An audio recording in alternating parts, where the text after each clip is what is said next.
വിദ്യാർത്ഥികളുടെ യാത്രാ നിരക്ക് വർദ്ധിപ്പിക്കണമെന്നാവശ്യപ്പെട്ടുകൊണ്ട് സംസ്ഥാനത്തെ സ്വകാര്യ ബസ്സുകൾ ഇന്നലെ പണിമുടക്ക് നടത്തി. തങ്ങളുടെ ആവശ്യങ്ങൾ അംഗീകരിച്ചില്ലെങ്കിൽ ഈ മാസം 22-ാം തീയതി മുതൽ അനിശ്ചിതകാല സമരം ആരംഭിക്കുമെന്നുള്ളതാണ് ഇപ്പോൾ ബസ്സുടമ സംഘടനകൾ വ്യക്തമാക്കിയിരിക്കുന്നത്. അതേസമയം രാവിലെ ആവശ്യപ്പെട്ടാൽ പെട്ടെന്ന് തന്നെ അത്തരത്തിൽ വിദ്യാർത്ഥികളുടെ യാത്രാ നിരക്ക് വർദ്ധിപ്പിച്ച് നൽകാനാകില്ല എന്നാണ് ഇന്നലെ ഗതാഗത മന്ത്രി കെ.ബി. ഗണേഷ് കുമാർ പ്രതികരിച്ചത്. ഇപ്പോൾ ഈ ഒരു വിഷയത്തിൽ പ്രതികരണവുമായി ബസ്സുടമ റോബിൻ ഗിരീഷ് നമുക്കൊപ്പം ചേരുകയാണ്. അങ്ങനെ രാവിലെ ആവശ്യപ്പെട്ടാൽ പെട്ടെന്ന് എസ് ടി കൂട്ടാൻ പറ്റില്ല എന്നാണ് ഇന്നലെ ഗതാഗത മന്ത്രി പറഞ്ഞത്. അത് ശരിയാണ്. രാവിലെ ആവശ്യപ്പെട്ടാൽ ഉച്ചയാകുമ്പോൾ കൂട്ടാൻ പറ്റുന്നൊരു കാര്യമല്ല. പക്ഷേ 9 വർഷം മുന്നേ ഒരു കമ്മീഷനും കഴിഞ്ഞ വർഷം വേറൊരു കമ്മീഷനും, അങ്ങനെ 2 കമ്മീഷനെ വെച്ച് പഠിച്ച് മുടക്കി അതിൻ്റെ റിപ്പോർട്ട് മുഴുവനും മന്ത്രിയുടെ മേശപ്പുറത്ത് ഇരിപ്പുണ്ട്. അത് വായിച്ച് നോക്കാതെ മന്ത്രി പ്രഖ്യാപിച്ചിട്ട് കാര്യമൊന്നുമില്ല. ഇങ്ങനെ രാവിലെ വന്ന് ചോദിച്ചതാണെന്ന് പറയുന്നത് അത് മന്ത്രി എന്തുദ്ദേശിച്ച് പറഞ്ഞാന്ന് നമുക്കറിയില്ല. ഈ ബസ്സുടമ സംഘടനകൾ പറയുന്നത് 12-13 വർഷമായി ഇതേ ആവശ്യം ഉന്നയിച്ചുകൊണ്ടിരിക്കുകയാണെന്നാണ് പറയുന്നത്. അത് തീർച്ചയായിട്ടും അത് കറക്റ്റാണ്. ഇന്നലെ മന്ത്രി പറഞ്ഞത് ഇത് ജനകീയ സർക്കാരാണ്, ജനങ്ങളാണ് തീരുമാനിക്കേണ്ടത്. ഇപ്പോൾ വിദ്യാർത്ഥികളുടെ യാത്രാ നിരക്ക് കൂട്ടണോ വേണ്ടയോ എന്നുള്ള കാര്യങ്ങൾ ജനങ്ങൾ തീരുമാനിക്കട്ടെ എന്നാണ് മന്ത്രി പറഞ്ഞിരിക്കുന്നത്. അത് കറക്റ്റാണ്. കാരണം ജനകീയ സർക്കാരാണെന്ന് പറഞ്ഞ് ഞാനും അംഗീകരിക്കുന്നത്. ജനങ്ങളുടെ ഒരു സർക്കാരാണ്. നമുക്ക് അറിയാമല്ലോ, നമ്മുടെ ഈ സംസ്ഥാനത്ത് മദ്യപാനികൾ അവരോട് ചോദിച്ചിട്ടാണല്ലോ എല്ലാ വർഷവും കൃത്യമായിട്ട് ചാർജ് കൂട്ടാറുണ്ടല്ലോ. പോട്ടെ, കരമടയ്ക്കുന്നത് നമ്മൾ കരം കൂട്ടി ആരിലും അറിയുന്നുണ്ടോ? ഓരോ വർഷവും കൃത്യമായിട്ട് കൂട്ടുന്നുണ്ടല്ലോ. അതൊക്കെ നമ്മളോട് ചോദിച്ചിട്ടാണല്ലോ. ഇനി ഇത് ഒന്നും വേണ്ട. സർക്കാർ ആശുപത്രിയിൽ 2 രൂപയുണ്ട് എൻട്രി ഫീസ്. ആ എൻട്രി ഫീസ് 10 രൂപയും 5 രൂപയും ഒക്കെ ആക്കി. ആരെങ്കിലും ഏതെങ്കിലും രോഗികളോടോ ഇല്ലെങ്കിൽ രോഗിയുടെ കൂട്ടിരിപ്പുകാരോടോ ചോദിച്ചിട്ടാണോ? ഒന്നുമല്ല. ഇതിന് മാത്രം ഈ പറഞ്ഞ വിദ്യാർത്ഥി യൂണിയൻ നേതാക്കളോട് കാണണം. അങ്ങനെ ഒത്തിരി ന്യായങ്ങൾ പറയുന്നു. അത് ചുമ്മാ ഒരു വാചക കസരത്തിനുള്ളൊരു വകുപ്പ് മാത്രമാണ്. മന്ത്രി പറയുന്നതിലൊന്നും ഒരു ന്യായമില്ല. ബാക്കിയുള്ള എല്ലാ കാര്യങ്ങളും ജനങ്ങളോട് ആലോചിച്ചിട്ടാണോ ചെയ്യുന്നത് എന്നാണ് താങ്കൾ ചോദിക്കുന്നത്? തീർച്ചയായിട്ടും ബാക്കി ഈ പറഞ്ഞ കാര്യങ്ങൾ ആരോട് കറണ്ട് ചാർജ് കൂട്ടുന്നുണ്ട് നമ്മളോട് ചോദിച്ചായിരുന്നോ? ഇല്ലല്ലോ. അതിനൊന്നും ആരും ഉപഭോക്താവിനോട് ചോദിക്കണ്ട. ഇത് മാത്രം യൂണിയൻ നേതാക്കളോടും ഉപഭോക്താവിനോടും ചോദിച്ചാൽ മാത്രമേ പറ്റുള്ളൂ എന്ന് പറയുന്നത് അത് വേറെ ചില കാര്യങ്ങൾക്ക് വേണ്ടിയാണ്. എനിക്ക് വേറൊരു കാര്യം ചോദിക്കാനുണ്ട്. നമ്മളുടെ നാട്ടിൽ നടക്കുന്ന ഒരു സംവിധാനമാണ് എഡ്യൂക്കേഷണൽ ഇൻസ്റ്റിറ്റ്യൂഷൻ ബസ്സസ് എന്ന് പറഞ്ഞൊരു കാറ്റഗറി ബസ്സസ് ഉണ്ട്.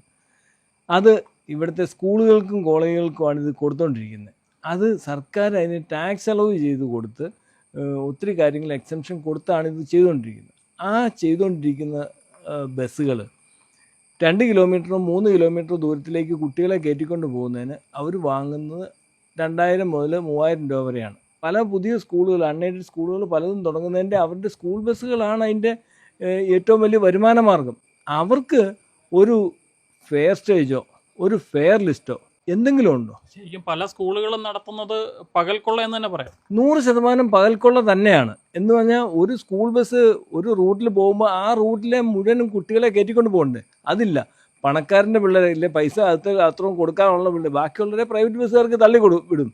അപ്പോൾ ആ ഒരു സംവിധാനം ചെയ്യാൻ മന്ത്രി തയ്യാറുണ്ടോ? ഈ സ്വകാര്യ സ്കൂളുകൾ ഈ ബസ് ഫീസ് എന്ന പേരിൽ അമിതമായി പണം ഈടാക്കുന്നുണ്ടോ എന്ന് സർക്കാരിന് അറിയാമെങ്കിൽ പോലും അതിലൊന്നും ഒരു ഇടപെടൽ നടത്തുന്നേയില്ല. ഇന്ന് വരെ ഞാൻ എത്രയോ വർഷങ്ങളായിട്ട് ഞാൻ അപേക്ഷ ഓരോ വർഷവും കൊടുക്കുന്നത്. ഈ വർഷവും ഞാൻ കൊടുത്തതാണ്. ഫിനാൻസ് മിനിസ്റ്റർക്കും കൊടുത്തതാണ്, എല്ലാവർക്കും കൊടുത്തതാണ്. പക്ഷേ ഒരു നടപടിയില്ല. ബസ് ഉടമകളുടെ മറ്റൊരു പ്രധാന ആവശ്യം ഈ PCC, ബസ് ജീവനക്കാർക്ക് PCC വേണം എന്നൊരു തീരുമാനത്തിലേക്ക് സർക്കാർ പോകുന്നു. അത് അംഗീകരിക്കാൻ പറ്റില്ല എന്നുള്ളതാണ് ബസ് ഉടമകൾ പറയുന്നത്. തീർച്ചയായിട്ടും KSRTCയുടെ ബസ്സുകളിലെല്ലാം ജീവനക്കാർക്ക് PCC ഉണ്ടായിരിക്കുമല്ലോ അല്ലേ? നമുക്ക് ചിന്തിക്കുമ്പോൾ അറിയാമല്ലോ. പ്രൈവറ്റുകാർക്ക് മാത്രമാണോ വേണ്ടിയത്? പാവം പ്രൈവറ്റ് ബസ്സുകാരൻ്റെ തലയിലോട്ട് എന്തിനാ കയറുന്നത്? അപ്പോൾ താങ്കൾ പറയുന്നത് PCCയോട് എതിർക്കുന്നില്ല, പക്ഷേ KSRTCയിലും ഉൾപ്പെടെ എല്ലാ ബസ് ജീവനക്കാർക്കും ഇത് വേണം എന്നുള്ളതാണ്. എല്ലാവർക്കും ഉണ്ടെങ്കിൽ കറക്റ്റാണ്. ഇത് KSRTCയിൽ ഇപ്പം ഈ അടുത്ത കാലത്ത് ഉണ്ടായ കേസുകൾ പലതും നമുക്കറിയാമല്ലോ. പോക്സോ കേസ് എടുത്ത കേസ് നമുക്കറിയാം. ഇപ്പോൾ കാളിയാർ പോലീസ് സ്റ്റേഷനിൽ ഈ കഴിഞ്ഞ ജൂൺ 25 എടുത്തതാണ് ഒരു FIR ഉണ്ട്. ഒരു പെൺകുട്ടിയെ യാത്ര ചെയ്ത പെൺകുട്ടിയെ കയറി പിടിച്ചതാണ് കണ്ടക്ടർ, KSRTC കണ്ടക്ടർ. അപ്പോൾ അതൊന്നും PCC പെടുകയില്ല. അവരൊക്കെ പുണ്യാളന്മാർ. PCC എടുക്കുന്ന എല്ലാവരും എടുക്കട്ടെ, ഏത് തൊഴിലിനും എടുക്കട്ടെ. കാരണം അല്ലാതെ ഇപ്പം പുറത്ത് രാജ്യങ്ങളിലൊക്കെ പോയാലും ഇല്ലെങ്കിൽ വേണ്ട. നമ്മുടെ ബംഗാളിൽ നിന്ന് വരുന്ന നമ്മുടെ അതിഥി തൊഴിലാളികൾ ഇവിടെ വന്നാൽ അവർക്ക് വേണ്ട PCC, നമുക്ക് വേണം. അപ്പം നമ്മളാണിപ്പോൾ യഥാർത്ഥ അതിഥി തൊഴിലാളി നമ്മുടെ പ്രൈവറ്റ് ബസ്സിലെ ജീവനക്കാരാണ്. കാരണം ഇപ്പം ഞാൻ ബംഗാളിയെ വെച്ച് ഇവിടെ സർവീസ് നടത്തുകയാണെങ്കിൽ ഒരു കുഴപ്പമില്ലായിരുന്നു. ഈ ബസ്സുകളിലെ GPS ഒഴിവാക്കി നൽകണമെന്ന് ബസ് ഉടമകൾ ആവശ്യപ്പെടുന്നു എന്നുള്ളതാണ് ഗതാഗത മന്ത്രി പറഞ്ഞ ആവശ്യം. അപ്പോൾ അതിനെക്കുറിച്ച് താങ്കൾക്ക് പറയാനുള്ളത് എന്താണ്? GPS എന്ന് പറയുന്ന സംവിധാനം നല്ലതാണ്, മോശമൊന്നല്ല. പക്ഷേ ബസ് ഉടമകൾ എന്തുകൊണ്ട് അത് ആവശ്യപ്പെട്ടു എന്ന് ചോദിച്ചാൽ, ഇതിന് ഒരു ഓഫീസെങ്കിലും വേണ്ടേ. ഇതിൻ്റെ സെർവറിൽ നിന്ന് വരുന്ന ഇത് കളക്ട് ചെയ്ത് ഇത് കൃത്യമായിട്ട് ഒരു പാനിക് ബട്ടനെ ഞെക്കിയാൽ അങ്ങനെ ആ സ്പോട്ടിൽ പോലീസും ഫയർഫോഴ്സും ഇല്ലെങ്കിൽ മോട്ടോർ വാഹന വകുപ്പും എല്ലാം വരണം. ആ സ്പോട്ടിൽ വരുമെന്നാണ് അതിൻ്റെ പറഞ്ഞിരുന്നത്. അത് വരണമെങ്കിൽ ആദ്യം ഇത് കോർഡിനേറ്റ് ചെയ്യാനൊരു ഓഫീസ് വേണ്ടേ, കൺട്രോൾ റൂം പോലും ഇവിടെ ഇല്ല. പിന്നെ എന്താ നടക്കുന്നതെന്ന് ചോദിച്ചാൽ, ഇവിടെ ഓട്ടോറിക്ഷയ്ക്ക് മുകളിലേക്കുള്ള പിക്കപ്പ് മുതലുള്ള എല്ലാ വണ്ടികളിലും കൊമേഴ്ഷ്യൽ വണ്ടികളിലും ഇത് വേണം. ഇത് വേണമെന്ന് പറഞ്ഞാൽ ഇത് മേടിച്ച് വെച്ച് അതിൻ്റെ പേപ്പർ കൊണ്ടേ കാണിച്ചാൽ മതി. അല്ലാതെ ഉദ്യോഗസ്ഥന്മാർക്ക് ഇത് എന്താണ് ചെയ്യേണ്ടതെന്നൊന്നും അവരും ഒന്നും ചെയ്യാനില്ല.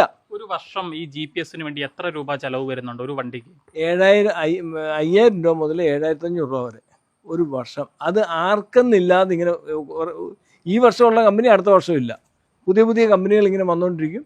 അവരിത് മേടിക്കും. അതിൻ്റെ പേപ്പർ കൊണ്ട് മോട്ടോർ വാഹന ഉദ്യോഗസ്ഥരെ കാണിച്ചാൽ മതി, ഫിറ്റ്നസ് കിട്ടും. ഈ GPS-ന്റെ കാര്യം യഥാർത്ഥത്തിൽ ഭയങ്കര തമാശയാണെന്ന് തന്നെ പറയാം. കാര്യം താങ്കൾ സൂചിപ്പിച്ചതുപോലെ തന്നെ ഈ ഒരു സംവിധാനം കൊണ്ടുവന്നപ്പോൾ ആദ്യം പറഞ്ഞു കേട്ടത്, ഒരു വാഹനത്തിൽ വെച്ച് എന്തെങ്കിലും ഒരു പ്രശ്നം ഉണ്ടായില്ല, ആ വാഹനത്തിലുള്ള പാനിക് ബട്ടൺ അമർത്തിയാൽ അവിടേക്ക് പോലീസ് മോട്ടോർ വാഹന വകുപ്പ് നിമിഷങ്ങൾക്കകം എത്തുമെന്നാണ്. പക്ഷേ അത് നിരീക്ഷിക്കാൻ ഒരു കൺട്രോൾ റൂം പോലും ഇല്ല എന്നുള്ളതാണ് യാഥാർത്ഥ്യം. പക്ഷേ വർഷാവർഷം വാഹന ഉടമകൾ ഇതിനുവേണ്ടി പണം ചിലവാക്കേണ്ട അവസ്ഥയാണ് അല്ലേ? അത് ചിലവാക്കേണ്ട അവസ്ഥയാണ്. ആ പേപ്പർ പുതുക്കി മേടിക്കുക എന്നുള്ളതാണ് അതിൻ്റെ കടമ്പ.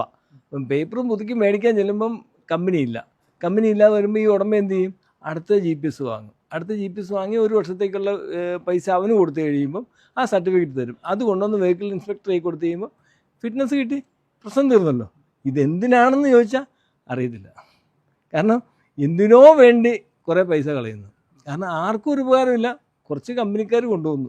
ഇത് ബസ്സുകാരെ മാത്രം സംബന്ധിക്കുന്ന വിഷയമല്ല, മുഴുവൻ കൊമേഴ്ഷ്യൽ വാഹനങ്ങളെയും ബാധിക്കുന്ന വലിയൊരു വിഷയമാണ്. പക്ഷേ വലിയ പ്രതികരണങ്ങളൊന്നും ഇതിന് ഉണ്ടാകുന്നില്ല. പ്രതികരണം ഉണ്ടാകാത്ത എന്തുകൊണ്ടാണെന്ന് ചോദിച്ചാൽ, ഇത് കാരണം മേടിച്ചു കൊണ്ടേ കൊടുത്താൽ ഈ വെഹിക്കിളിൻ്റെ വായിക്കരി ഇടുക എന്നുള്ളൊരു തോന്നലിലാണ് എല്ലാവരും പ്രാഗിയിട്ടാണ് ഇത് ചെയ്യുന്നത്. കാരണം രക്ഷയില്ല. ഇത് എല്ലാം വെച്ചിട്ടാണല്ലോ നമ്മുടെ KSRTC എല്ലാം ടെസ്റ്റ് ചെയ്തുകൊണ്ടിരിക്കുന്നത്. RC പോലും ക്യാൻസലായ വണ്ടികളാണ് റോഡിലോടുന്നത്. പഴയ വാഹനങ്ങൾ, 15 വർഷമായ വാഹനങ്ങൾ, സർക്കാർ വാഹനങ്ങൾ പൊളിച്ചു നീക്കാൻ പറഞ്ഞ് കേന്ദ്ര ഗവൺമെൻറ് ഉത്തരവിട്ടു. ആ ഉത്തരവിൻ്റെ മറവിൽ ഈ നാട്ടിലുള്ള സർവ്വ സർക്കാർ ഓഫീസുകളിലെയും വണ്ടികൾ മാറി. കാരണം അവർക്ക് അവരുടെ സേഫ്റ്റി അത്യാവശ്യമാണ്. 15 വർഷം കഴിഞ്ഞ വണ്ടി അവർ ഉപയോഗിക്കില്ല. സാധാരണക്കാരന് യാത്ര ചെയ്യേണ്ട KSRTC ബസ് 20 വർഷം പഴക്കമുള്ള വണ്ടികൾ റോഡിൽ ഓടുക. ആർക്കും ഒന്നും പറയാനില്ല. കാരണം അത് കാലാകാലം നീട്ടാനുള്ളത് 1 വർഷം 2 വർഷമായിട്ട് ഇങ്ങനെ നീട്ടിക്കൊണ്ട് ചെറിയ ഉത്തരവുകൾ ഇടും, അങ്ങ് ഓടിക്കൊണ്ടിരിക്കുകയാണ്. ആരും ചോദിക്കാനില്ലല്ലോ. കാരണം ഇത് സാധാരണക്കാരൻ പോകുന്നതല്ലേ, അവൻ എങ്ങനെയും പൊക്കോളുമല്ലോ. ഇന്നത്തെ കാലത്ത് വിദ്യാർത്ഥികളുടെ കയ്യിലിരിക്കുന്നത് ഏറ്റവും കുറഞ്ഞത് 15,000-ൻ്റെ ഫോണാണ്. അത് ഒരു ദിവസം നെറ്റ് ചാർജ് ചെയ്യണമെങ്കിൽ തന്നെ അവർക്ക് 10-20 രൂപയുടെ നെറ്റ് അവർക്ക് വേണം. അപ്പോൾ ആ ഒരു സംവിധാനം ആ ലെവലിൽ പോകുന്ന വിദ്യാർത്ഥികളോട് അവരോട് 1 രൂപയുടെ ടിക്കറ്റിൻ്റെ വിഷയമെന്ന് പറഞ്ഞാൽ അവർ അന്തിച്ചു പോകും. എന്തായാലും പിള്ളേർക്ക് ഇതൊരു വിഷയമല്ല. പിന്നെ നമ്മുടെ മന്ത്രി ഇനി എല്ലാവരോടും ചോദിച്ചിട്ട് കൂട്ടിയെടുക്കുകയാണെങ്കിൽ കൂട്ടിയെടുക്കട്ടെ. രാമേന്ദ്രൻ കമ്മീഷൻ റിപ്പോർട്ട് മാത്രം മതി, അത് വായിച്ചാൽ മാത്രം മതി, ഏതൊരു മനുഷ്യനും മനസ്സിലാവും. അത് നോക്കാൻ താല്പര്യമില്ലാതിരിക്കുന്ന മന്ത്രിയോട് നമ്മൾ എന്ത് പറയാനാണ്? എന്താണെങ്കിലും വിദ്യാർത്ഥി സംഘടനകളും ഒക്കെയായി ആലോചിച്ച് ഒരു ഉത്തമമായ നടപടിയിലേക്ക് എത്തുമെന്ന് താങ്കൾ പ്രതീക്ഷിക്കുകയാണ്? തീർച്ചയായിട്ടും അങ്ങനെ പ്രതീക്ഷിക്കാൻ പറ്റുള്ളൂ. കാരണം 22-ാം തീയതിക്കത്തെ പണിമുടക്കിലേക്ക് വണ്ടിക്കാരെ തള്ളിവിടാതിരിക്കട്ടെ എന്നേ ഞാൻ പറയുള്ളൂ. കാരണം എല്ലാവരും ബുദ്ധിമുട്ടിലാണ്, സർക്കാരും ബുദ്ധിമുട്ടിലാണ്. ഇതിൻ്റെ ഒന്നും വാശിയുടെയും വൈരാഗ്യത്തിൻ്റെയും കാര്യമൊന്നുമില്ല. ചെയ്യാവുന്ന കാര്യങ്ങളേ ഉള്ളൂ. ചെയ്യാവുന്ന കാര്യങ്ങൾ ചെയ്തു കൊടുത്തു പോട്ടെ. അപ്പോൾ എന്താണെങ്കിലും ഇന്നലെ ഈ നിരവധി ആവശ്യങ്ങൾ ചൂണ്ടിക്കാട്ടിക്കൊണ്ട് സംസ്ഥാനത്തെ സ്വകാര്യ ബസ് ഉടമകൾ പണിമുടക്ക് നടത്തിയിരുന്ന ഒരു സൂചനാ പണിമുടക്കാണ് ഇന്നലെ നടന്നത്. ഇവർ മുന്നോട്ട് വെച്ചിരിക്കുന്ന ആവശ്യങ്ങളിൽ സർക്കാരിൻ്റെ ഭാഗത്തുനിന്ന് അനുകൂലമായ ഒരു നടപടി, ഒരു തീരുമാനം ഉണ്ടാകുന്നില്ല എങ്കിൽ ഈ മാസം 22-ാം തീയതി മുതൽ അനിശ്ചിതകാല ബസ് സമരം ആരംഭിക്കുമെന്നുള്ളതാണ് നിലവിൽ ബസ് ഉടമ സംഘടനകൾ വ്യക്തമാക്കിയിരിക്കുന്നത്. ഈ ഒരു സാഹചര്യത്തിലാണ് ബസ് ഉടമ റോബിൻ ഗിരീഷിൻ്റെ പ്രതികരണം നമ്മൾ തേടിയത്. കോട്ടയത്ത് നിന്നും അരുൺ മലയിലിനൊപ്പം Rahul Irumpukuzhi, focus news TV.